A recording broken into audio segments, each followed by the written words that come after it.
Hello students, once again I welcome you all in the video.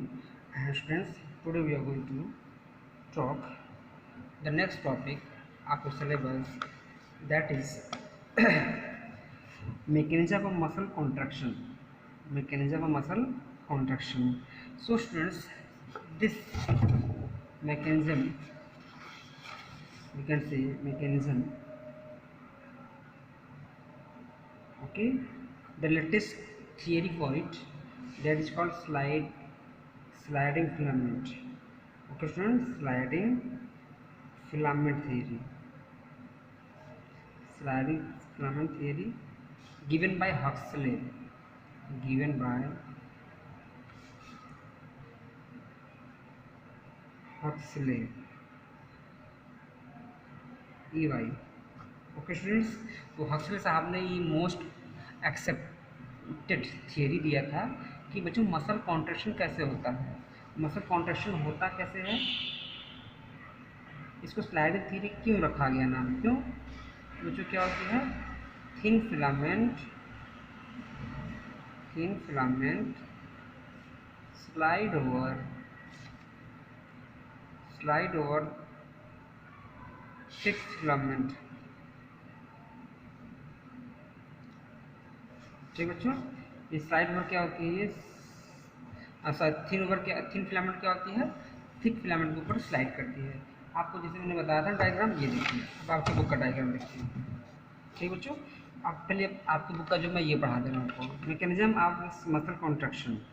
So mechanism muscle contraction is based explained by the sliding filament theory, okay, given by Huxley. देखो मेरा notes है, ठीक, which states the contraction of muscle fibers take place by the sliding of thin filament over thick filament।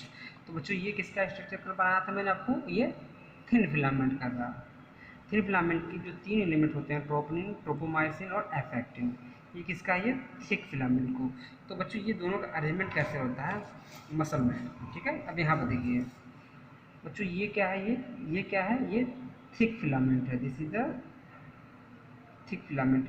ये क्या सा बच्चों, ये thin filament है, ठीक।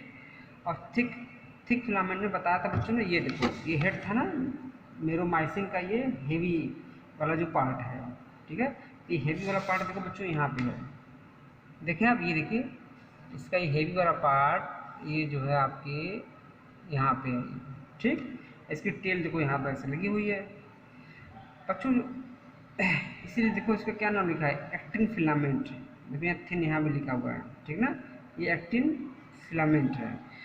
अब आपको बच्चों यहाँ पे कैल्शियम का भी इम्पोर्टेंस होता है, किसमें, इन द मसल कॉन्ट्रैक्शन। तो from where this calcium is getting released, okay.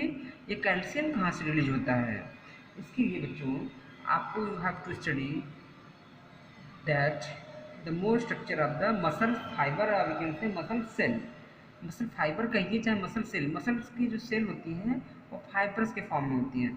तो उनको आप अगर अच्छे से जान जाएंगे तो आपको पता चले कैल्शियम कहाँ से रिलीज होता है, ठीक बच्चों। इसमें आपको देखो ये इतना मैं समझा दिया है ये, लेकिन इतना आसान नहीं बच्चों, ये देखो यहाँ एक ऐसे बना दिए हैं और इतना मैं समझाया है इन्होंने। आप अगर सीधे इनसे पढ़ोगे, इस बुक से पढ़ोगे, तो आपको समझ में, अगर आपको एक्स्ट्रा नॉलेज नहीं दी गई, यू कांट गेट प्रॉपरली, ठीक है बच्चों। तो इसीलिए मैं आपको ये बता दूंगा तो आपको ज़्यादा समझ में आएगा, ठीक है। ज़्यादा का आपको तभी समझ में आएगा, नहीं तो समझ में नहीं आएगा।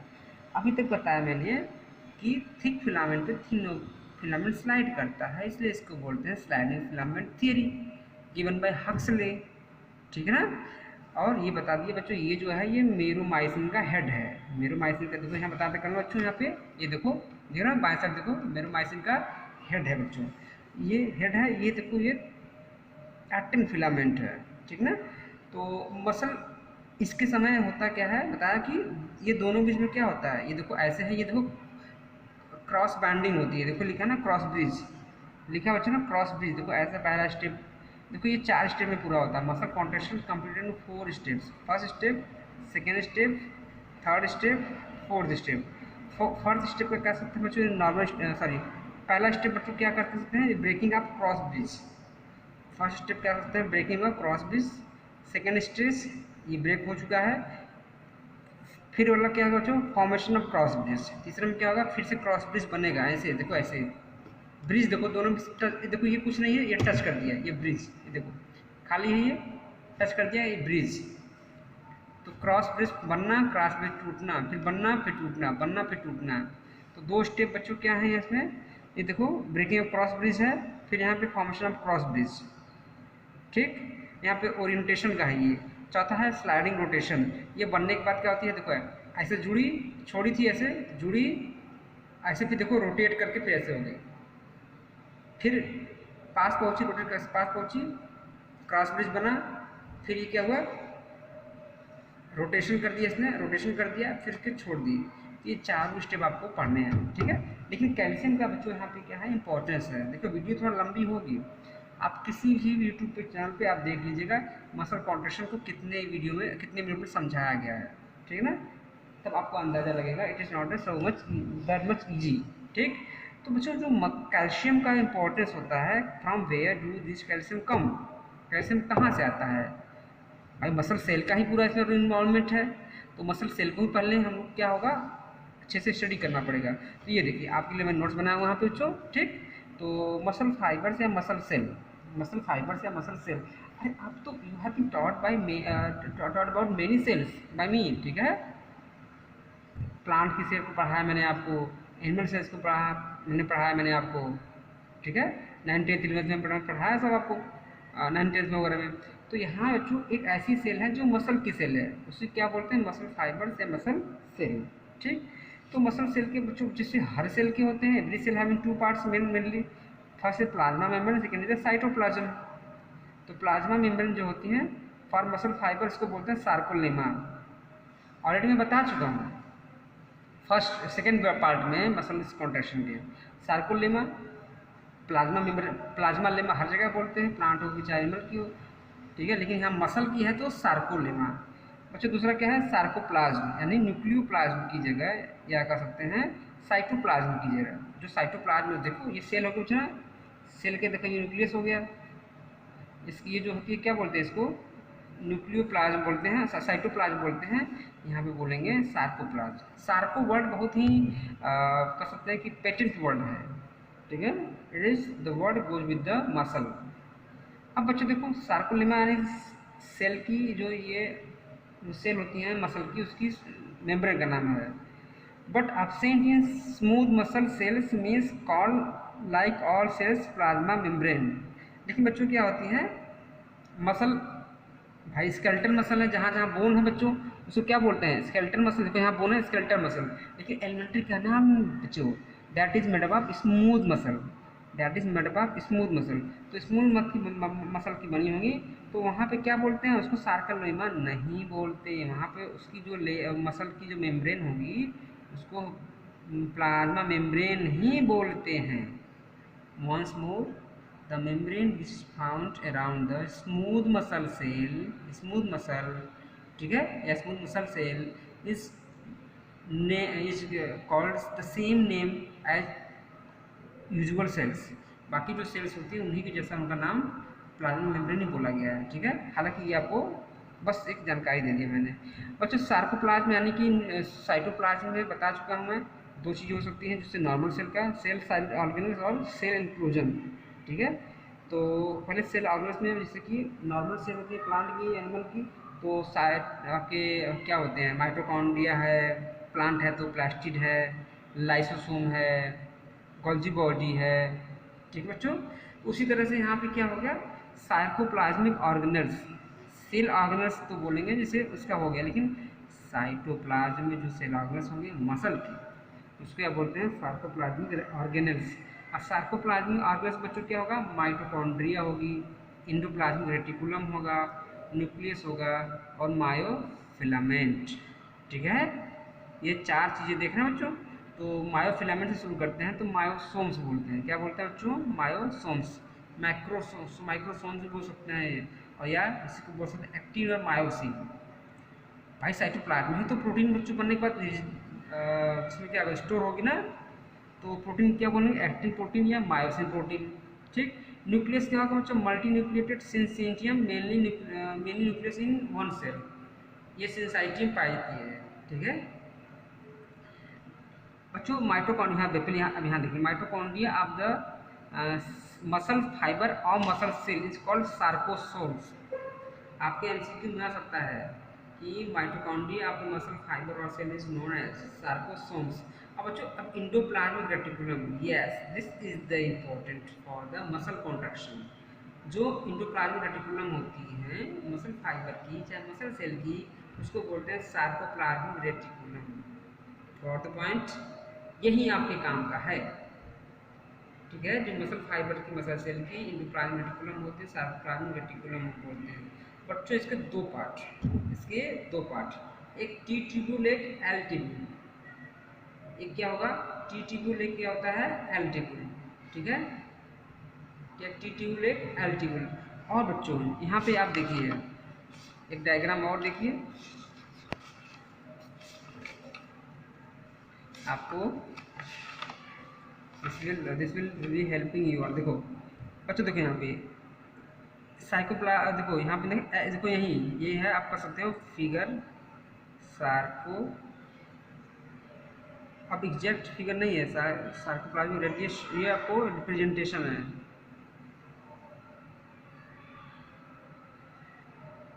ठीक बच्चों।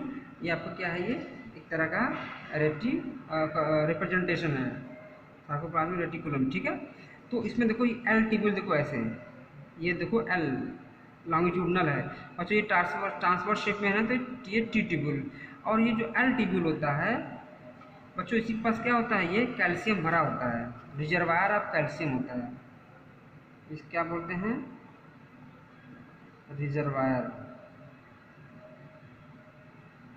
Reservoir of calcium +2। इसमें कैल्शियम होता भरा होता है, ठीक। और जैसे आपके थिन फिलामेंट कॉन्ट्रैक्ट होती है, ठीक है, तो कैल्शियम यहीं पे देखो ये छोटे मोटे पंप लगे होते हैं, कैल्शियम पंप कर सकते हैं, ठीक है। छोटे मोटे ऐसे ही एक गैप सा होता है, पंप सा होता है, वहाँ से कैल्शियम रिलीज होते रहते हैं, ठीक है बच्चों। तो आपको बता दिया मैंने, thin filament slides over thick filament. और क्या होगा, जब कॉन्ट्रैक्शन होती है उसी समय जो मसल सेल का मसल फाइबर्स के अंदर सार्कोप्लाज्मिक रेटिकुलम होते हैं, उसका टी ट्यूब्यूल का रोल बहुत ज़्यादा नहीं है, बट एल ट्यूब्यूल का बच्चों कौन सा है, ये एल ट्यूब्यूल के पास कैल्शियम रिजर्वायर का होता है, उनको कैल्शियम खूब भरा होता है और वहीं से रिलीज होकर के, ठीक बच्चों, अपना वो वर्क करते हैं, ठीक ना। तो आप इसका स्क्रीनशॉट लेके लिख लीजिएगा, मैं आपको उसको स्क्रीनशॉट में दे रहा हूँ, ऐसे मैं कर दे रहा हूँ, ओके। वो और कंटेक्ट, ठीक है, टेकन, ओके बच्चों, ठीक। अब देखिए, अब अगला बच्चों क्या करते हैं, मसल कॉन्ट्रैक्शन में देखा जाए बच्चों, तो जैसे अब मान लीजिए ये ब्रेन हो गया, ब्रेन को क्या बोलते हैं, CNS, क्या बोलते हैं, सेंट्रल नर्वस सिस्टम का पार्ट है क्या, ब्रेन है। अब बच्चों यहाँ पे मान लीजिए कोई मसल है, फॉर एग्जांपल यहाँ पे कोई क्या है, मसल है, तो मसल के पास मसल है, तो मसल का क्या होगा, मसल बंडल होगा, क्या होगा बच्चों, मसल बंडल होगा, ठीक। अब जब ये बताओ मसल बंडल यहाँ पे है, अब जैसे मान लीजिए आपके हाथों की मसल्स को है बच्चों, ठीक है, उनको कॉन्ट्रैक्शन करना है, तो ब्रेन से चलेगा सिग्नल, ठीक है। इसी मसल बंडल को बच्चों मैं यहाँ पे जूम कर दे रहा हूँ ऐसे, बच्चों ये क्या है, ये मसल बंडल हो गया। अब बच्चों यहाँ पे देखो ऐसे रिसेप्टर होते हैं, क्या होते हैं, रिसेप्टर। यहाँ से मान लो सिग्नल चलेगा बच्चों, क्या चलेगा, सिग्नल, ठीक है। तो सिग्नल आने के बाद देखो ये ऐसे थ्रू किसके आएगा, थ्रू नर्व्स के आएगा, थ्रू नर्व्स के आएगा। आप सोचा आपने कि हमको ऐसे करना है, तो मान लो ब्रेन से क्या आएंगे, इम्पल्स आएंगे, क्या आएंगे बच्चों, इम्पल्स, इलेक्ट्रिकल इम्पल्स आएंगे, ठीक है। और इम्पल्स आने के बाद बच्चों ये जब पहुँचेंगे तो यहाँ पे देखो, ये देखो ऐसे, ये यहाँ पे देखो ये पोर्शन देख रहे हैं, ये बच्चों क्या है, ये मसल से नर्व सेल है, ये क्या है, मसल सेल है। फिर से देखिए दोनों को जंक्शन क्या बोलते हैं, न्यूरोमस्कुलर जंक्शन,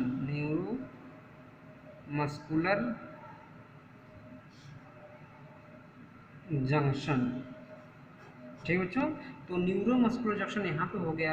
अब सेकंड चीज़ छोड़िए, सोचिए अब जो है ब्रेन हमारे बॉडी में, अगर मान लो ये हमारे जो है ये आइज़ हैं, आइज़ से सिग्नल पहुँचता है ब्रेन को, तो ये भी पहुँचेगा बच्चों नर्व्स के थ्रू पहुँचेगा, न्यूरॉन के थ्रू पहुँचेगा। इसको बोलते हैं सेंसरी नर्व। क्या बोलते हैं? Sensory nerve. अब ब्रेन से एनालिसिस के बाद जो सिग्नल फिर आइज को पहुंचता है, मान लीजिए आंखों के सामने है आपके मॉस्किटो इज वंडरिंग, तो मॉस्किटो जैसे ही आपने देखा फिर पहुंचा सिग्नल ब्रेन को। आंख डिसाइड नहीं करेगी, eyes will not decide whether to blink it और नॉट या close it, okay, for some minutes. ये डिसाइड करता है ब्रेन। लेकिन ये जो जिस नर्व्स के थ्रू जाएगा उसको क्या बोलते हैं? Sensory nerves. अब ब्रेन ने डिसाइड कर लिया कि मॉस्किटो को जल्दी से आंख को बंद कर दो, तो ये देखो यहाँ से ब्रेन से आएंगी फिर सिग्नल्स आएंगी, ठीक है। तो इन जो सिग्नल वापस ब्रेन से ला रहे हैं इसको बोलते हैं मोटर नर्व। क्या बोलते हैं? Motor nerve. तो बच्चों यहाँ आइज की मसल्स होगी बच्चों, आइज की क्या होंगी? आइज की जो अंदर 6 मसल होती हैं आइज के अंदर, देखो ऐसे आई बॉल होगी ना, ठीक है, तो 6 होती हैं, लेकिन यहाँ मसल से कम मतलब है। जो ये जो आईलिड है, ये देखो ये आईलिड है, ठीक है, आईलिड होती है, उसकी मसल से मतलब है। अब वहाँ हम पहुँचेंगे और तुरंत कहेंगे कॉन्ट्रैक्शन, डू द कॉन्ट्रैक्शन। तो आई की जो मसल की देखो यहाँ पे मान लो किसी की आई है ये, ठीक है, तो आई की यहाँ पलकों में जो बच्चों ये है ना, ये इसमें क्या हो जाएगा? कॉन्ट्रैक्शन। क्या हो जाएगा? कॉन्ट्रैक्शन। तुरंत देखो जैसे कॉन्ट्रैक्ट हो जाएंगे, तो क्या होगा? आँखें आपकी सेफ हो जाएंगी, ठीक है ना। लेकिन अब यही मान लीजिए इसी को कि यहाँ बच्चों क्या है, ये नर्व सेल है, नर्व सेल से है, ठीक है, यहाँ सिग्नल ऐसे से आ रहा है। आने के बाद बच्चों यहाँ पे क्या होगा? यहाँ पे ये जो मसल सेल है यहाँ पे एक जंक्शन बनेगा, जंक्शन क्या बोलते हैं? न्यूरोमस्कुलर जंक्शन, न्यूरोमस्कुलर जंक्शन, ठीक है। और जो इम्पल्स आएगा, जो यहाँ से इम्पल्स आएगा, उससे under that effect sarcoplasmic reticulum, ठीक है, जो सार्कोप्लाज्मिक रेटिकुलम है, और उसके बच्चों कौन सा? ये एल ट्यूब्यूल से क्या होगा? एल ट्यूब्यूल में क्या होगा? कॉन्ट्रैक्शन। क्या होगा? कॉन्ट्रैक्शन। और क्या होगा? कैल्शियम +2 यहाँ पे रिलीज हो जाएगा। रिलीज होकर कहाँ पहुँचेगा? मसल सेल के अंदर। कहाँ पहुँचेगा? मसल सेल के अंदर, ठीक है। तो इसी चीज़ को आप इस डायग्राम समझिए। जस्सी तो बच्चों थोड़ा टफ है, थोड़ा बड़ा है, लेकिन आपको थोड़ा सा एडजस्ट करना पड़ेगा। हम क्या कोई भी टीचर इसमें वो नहीं कर सकते ज़्यादा। बच्चों यहाँ पे सेंट्रल नर्वस सिस्टम हो गया, इम्पल्स आ रहे हैं बच्चों, एंड देयर आर, देखो ये आप नर्व सेल के ब्रांचेज बच्चों होते हैं ना, ये देखो कई सारे साइनेप्टिक एक्सॉन टर्मिनल जो एग्जाम्स के थ्रू बच्चों आते हैं ना, एक्सॉन टर्मिनल्स। यहाँ देखो सार्कोप्लाज्म, भाई मसल सेल है ना बच्चों, ये देखो सार्कोमियर हो गया, मेम्ब्रेन किसकी? मसल सेल की। ये क्या है? ये अगर इनका नाम रखा जाए बच्चों तो मसल फाइबर, मसल सेल कर लीजिए या फाइबर कर लीजिए, ठीक है। तो यहाँ से यहाँ आने पर ऐसा नहीं कि सीधे सीधे जो है यहाँ पे चली जाती हैं इम्पल्स, ठीक है बच्चों। तो इम्पल्स के भी देखो, आप देखो इम्पल्स के भी बच्चों 2 फॉर्म होते हैं, एक होता है इलेक्ट्रिकल, एक होता है केमिकल। इलेक्ट्रिकल क्या होता है? जैसे मान लीजिए ये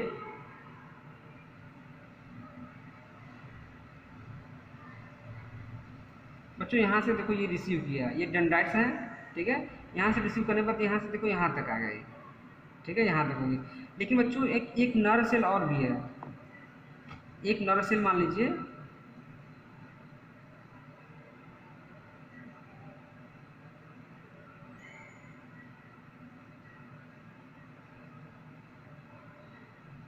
ठीक है। तो अब यहाँ समझो, let me use different colour to make you all clear. तो आप लोग भी थोड़ा सा आंखों को रेस्ट दे दीजिए, let me just tell you all, ठीक है।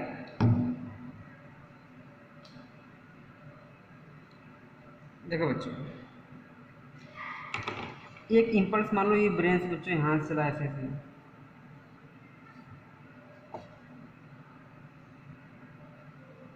अब देखो इम्पल्स बच्चों यहाँ से देखो ऐसे, यहाँ से ऐसे चला। अब अब लेकिन ये बताओ, ये इसको यहाँ से ऐसे चला, लेकिन बच्चों यहाँ पे सोचो, यहाँ से लेकर यहाँ तक कैसे आएगा, यहाँ तो गैप हो जाएगा। फिर यहाँ पे मान लो ये देखो ऐसे बनाया था ना, यहाँ पे देखो, यहाँ पे ये देखो, यही स्ट्रक्चर यहाँ बनाया है ऐसे, ठीक है, यही स्ट्रक्चर यहाँ बना दिए। तो यहाँ से मसल फाइबर में कैसे जाएगा, यहाँ मान लो ये ऐसे, ये मान चलो कि ये क्या है, ये बच्चों यहाँ से क्या, ये मसल फाइबर है, ये मसल फाइबर, इसी में बताया रिसेप्टर ऐसे लगे हुए हैं बच्चों यहाँ पे। तो यहाँ से यहाँ पे कैसे आएंगे कि मसल में कॉन्ट्रैक्शन ला सकें और सार्कोप्लाज्मिक रेटिकुलम को एक्टिव करा सकें। समझ रहे बातों को? तो इसको एक्टिव कराने के लिए ये क्या करता है, यहाँ से यहाँ से यहाँ बच्चों को आ गया, लेकिन यहाँ से यहाँ इसके थ्रू होता है ये केमिकल। कौन सा था बच्चों? केमिकल के थ्रू होता है। ये तो इलेक्ट्रिकल समझ में आ गया, प्लस माइनस की फॉर्म में ऐसे प्लस, लेकिन उसके लिए मेम्ब्रेन चाहिए। तो मेम्ब्रेन तो बच्चों इन दोनों के बीच में मेम्ब्रेन कोई है क्या? यहाँ के बीच कोई मेम्ब्रेन है क्या? नहीं। तो यहाँ के लिए, और देखिए नर्व टू नर्व के लिए chemical in membrane in nerve cell, ठीक है। और केमिकल कहाँ आ गया? नर्व टू नर्व में आएगा, नर्व टू, बीच में गैप हो गया बच्चों, नर्व टू नर्व और nerve to muscle bundle, nerve to muscle bundle, ये दोनों के लिए केमिकल होता है, ठीक है। केमिकल का नाम क्या है बच्चों? एसिटिल कोलिन, एसिटिल कोलिन, ठीक है। इसको शॉर्ट में बोलते हैं ACH। एक न्यूरो ट्रांसमीटर है, न्यूरो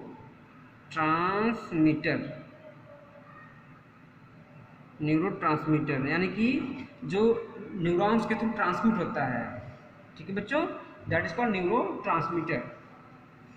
तो ये देखो, अब यहाँ पर देखिएगा बच्चों, यहाँ से चला इम्पल्स, यहाँ पे यहाँ सार्कोप्लाज्मा। अब इसी को देखिए, इतनी चीज़ को जूम करके हमें यहाँ बनाया हुआ है। तो बच्चों देखो, यहाँ पे इम्पल्स है, यहाँ पे आया, ठीक है। इम्पल्स आने में बच्चों क्या होगा, ये देखो केमिकल के फॉर्म में देखो ACH लिखा ना, देखो बताया मैंने आपको ना, ACH बोलते हैं। तो देखो यहाँ पे एसिटिल कोलिन बच्चों यहाँ पे है ना, ये रिलीज होता है, और रिलीज होता है एसिटिल कोलिन, ठीक है। लेकिन बच्चों एसिटिल कोलिन का दो पार्ट होते हैं। कितने पार्ट होते हैं? दो पार्ट, एक एसिटेट होता है, एक कोलिन होता है, ठीक है। सॉरी बच्चों, जो एसिटिल कोलिन का जो एसिटेट होता है, कोलिन दोनों अलग अलग हो जाता है under the effect of enzyme esterase. ये एम्स में आया हुआ क्वेश्चन है, नीट में कई बार आया हुआ है। तो एसिटिल कोलिन न्यूरोट्रांसमीटर है and that is broken into two parts, acetate and choline. तो कोलिन जो है मेन न्यूरोट्रांसमीटर है, मैंने यहाँ लिख दिया न्यूरोट्रांसमीटर है, लेकिन जो मेन क्या होता है, मेन क्या होता है बच्चों? कोलिन। एक कोलिन आता है, वो सीसो सा वो नहीं है, ठीक है ना, CO होता है, CH है वो। तो बच्चों क्या है, यहाँ कोलिन से ही है। तो कोलिन से ही यहाँ से आके मसल फाइबर में जाता है, ठीक है। कोलिन कहाँ से जाता है बच्चों?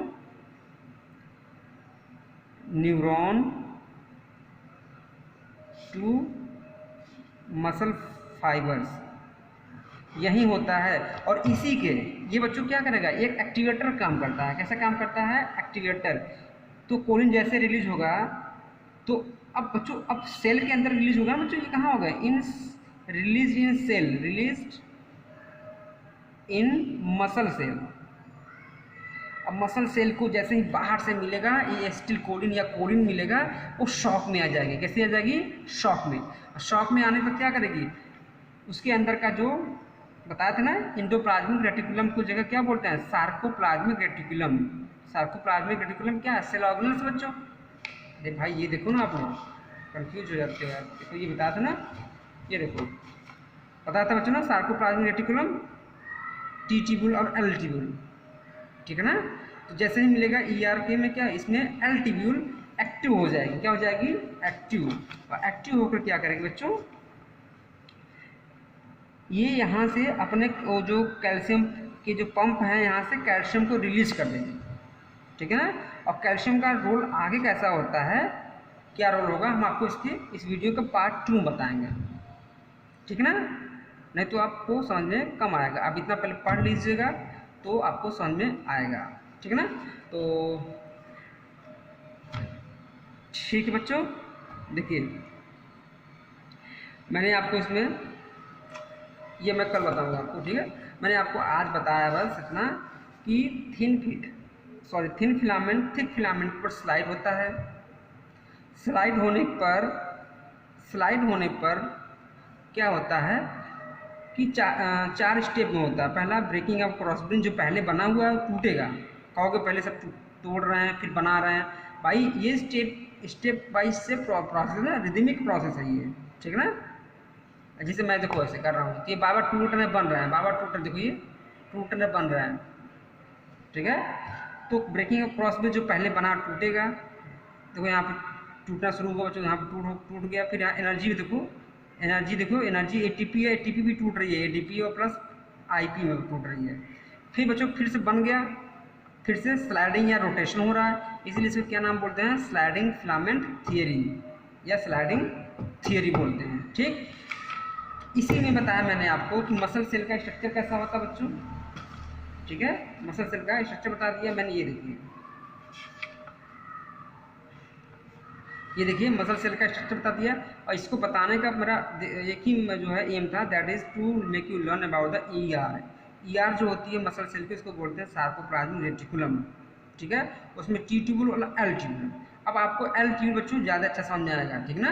नहीं तो सीधे एल ट्यूबुल यहाँ पढ़ाते हैं, सीधे आपको यहाँ एल ट्यूबुल पढ़ाते तो आपको समझ में नहीं आता, ठीक ना, इसीलिए मैंने बताया। अब बच्चों एल ट्यूबुल के बाद मैंने बताया आपको कि ब्रेन से चलती है सिग्नल्स, कैसे न्यूरोमस्कुलर जंक्शन पे आती हैं और कैसे फिर वो न्यूरोट्रांसमीटर फिर से टूटता है, ठीक है। मेन जो है अगर आगे एग्जाम में कि न्यूरोट्रांसमीटर में एसिटिल कोलिन आ गया, ये देखिए कौन सा आ गया बच्चों आपके, हाँ एसिटिल कोलिन आ गया, ACH आ गया, ये आ गया और कोलिन आ गया, दोनों ऑप्शन है। तो choline is the best option, ये पहला, ये फर्स्ट ऑप्शन होगा, ठीक है, ये सेकेंड होगा, ठीक है। अगर ये नहीं है तो ये फर्स्ट तो रहेगा ही रहेगा, ठीक है बच्चों ना। तो इस तरह से ये पूरा काम होता है, ठीक है ना। बाकी अब देखो आप इसको थोड़ा पढ़ लीजिएगा, दिस वन ऑल्सो, ठीक है। और इसको मैं पार्ट 2 में कल के वीडियो में यानी कि मंडे की वीडियो में इसको आपको फिर एक्सप्लेन कर दूंगा, कैसे कैसे इसका दोनों का ओरिएंटेशन होता है, क्रॉस आर्म का ओरिएंटेशन कैसे होता है, ठीक है ना। यहाँ लिखा मास्किंग अनमास्किंग, तो उसको लिए मैं फिर आपको मंडे की वीडियो में पढ़ा दूँगा, ठीक बच्चों। तो आप रिवाइज कर लीजिएगा अच्छे से। Thanks for watching this video and bye bye, take care.